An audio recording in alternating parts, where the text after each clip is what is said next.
జరగని విధంగా మీ బిడ్డ రైతు భరోసాగా, రైతన్న కష్టాలు చూసిన మీ బిడ్డ రైతు భరోసాగా, రైతన్నకు పెట్టుబడికి సహాయంగా, రైతు భరోసాగా మీ బిడ్డ 12,500 రూపాయలు 4 సంవత్సరాల పాటు ప్రతి రైతన్నకు 50,000 రూపాయలు ఇస్తానని మీ బిడ్డ ఎన్నికలప్పుడు చెప్పాడు.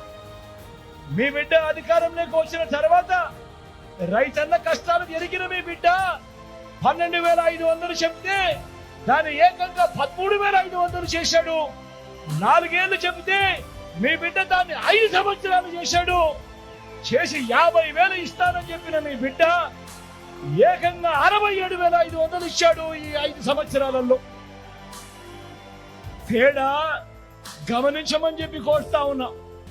ఒకవైపున చంద్రబాబు ఉన్నాడు, తాను ఇస్తానన్న రైతుల రుణమాఫీ ఎగ్గొట్టాడు, 0 వడ్డీని ఎగ్గొట్టాడు, బ్యాంకుల్లో పెట్టిన బంగారాన్ని విడిపిస్తానన్న మాటను ఎగ్గొట్టాడు, రైతులను రోడ్డు పాలు చేశాడు. మరో వంక మీ జగన్ మీ బిడ్డ రైతన్నలకు చేస్తానన్న దానికన్నా కూడా మరింత మెరుగ్గా చేసి చూపించాడు మీ బిడ్డ.